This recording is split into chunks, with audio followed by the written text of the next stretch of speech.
Okay, in the effort of continuing to keeping you here longer, the you just said something, which was that you're in kind of this big LinkedIn group where people are reaching out and they're asking, hey, I want to get more into maybe sports marketing side, or more the technical side, or they're more on the business side, you're more on the kind of consumer centric side. Yeah. I think that's such a huge tactic for people who want to actually do better with networking and opening up opportunities is find people outside of your space, not in your space, because the delta there is one, or not the delta, but the ROI of that is one, you learn about that space, you learn things about it that you wouldn't have otherwise known, which means that the next time you meet somebody in that space, you can actually speak on it. It's not you saying, oh, that's cool, oh, that's interesting, like when in reality you have no idea what they're talking about or where they're coming from. The other side of it is that if you do end up wanting to start your own thing, or if you do end up wanting to switch career paths, now you know somebody in a space that you might be interested in. Or you might meet that sixth person who's outside your specific space of, sports marketing, but that sixth person that you met that was outside of it is working in a space that you want to get into. Right. And so those benefits are incredibly valuable, and a good reason why you should not just, because people like sticking in their own cliques, right? They like sticking within the people in the business school. They like sticking with people in the engineering school if they're an engineer, and business school if they're a business school student, or an accounting student, or a marketing student.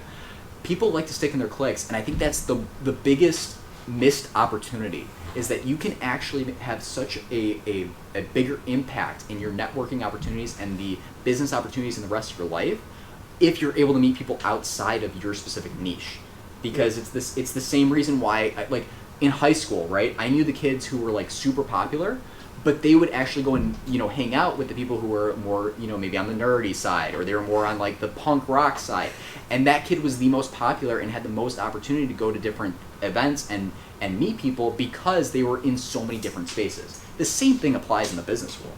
You don't just stick to engineering because, and you could, right, and you can make a great career, but you could have so many more impacts if, as an engineer, you're meeting business people, marketing people in the technology space, because now you can talk on different spaces where others cannot, where other engineers can't, which means that now you're more desirable, you're more marketable, and you are way more dangerous in whichever space you choose. Definitely any way you can expand your skill set, which is kind of the core of the grad program that I did. Like that, like any way that you can do that, it doesn't have to be through education, but just in diversifying your network, like what you mentioned, or just like doing a side job that's expanding your skill set in a certain way. I think any way you can do that, especially early on, it's only going to benefit you, because the broader base you have, it opens up more opportunities and more ways to advance yourself in the business world, for sure. Right, you mentioned this is like not getting you didn't want to get pigeonholed early on, and I think that's a great example of why you don't want to be. Yeah. Is that, you said, man, I want to... There's so many ways you can change over the course of your life, and it's just like you don't want to just be stuck, working in a specific space that, you don't know what's going to be good for you a year, 2, 5, 10, 20 years from now. So just really giving yourself as many opportunities as you can, not only through the education path that you pursue, but just different skills that you can develop and different opportunities that you pursue, because it all leads to the final outcome of where you end up going. So any way you can kind of maximize that from a skill set perspective and an opportunities perspective is definitely advantageous. You know what's funny is that that's the whole reason why I chose to go into accounting.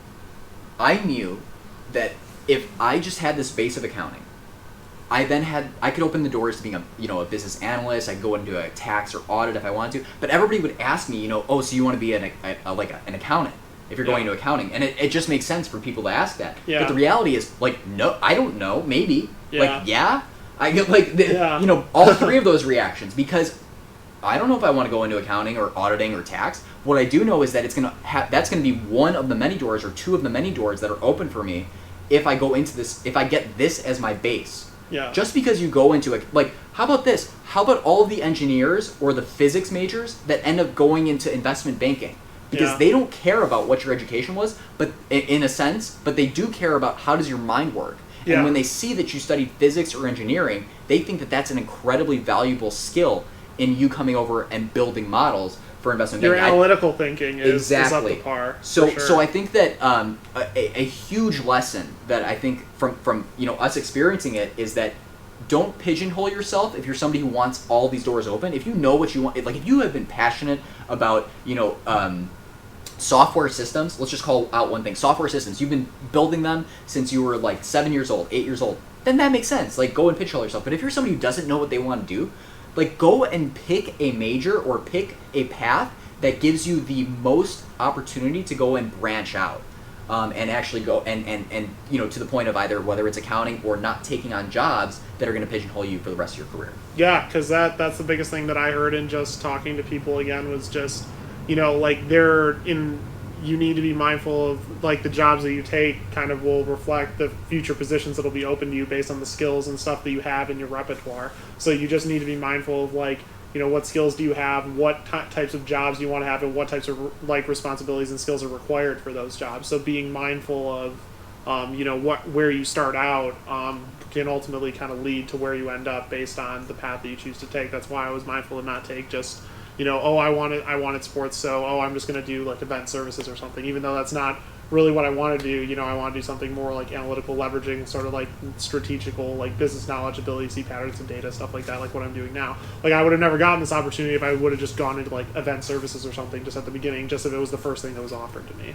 Yeah. So just like, you know, I know it's really easy on from a young professional's perspective, and obviously I'll say I speak from a position of where I didn't probably feel as much pressure as someone else who's coming out with like mountains of debt and things like that. So I'll definitely take that into consideration here. But as much as you can, like definitely try to not just apply to like any and all jobs. Like apply to stuff that's like that resonates with you from like the skills that you're going to build, and like try to have a long-term vision for like these are the types of roles I want, these are the type of skills I need, and this is like the entry-level job that's going to help me get there. Fantastically put. Really well put.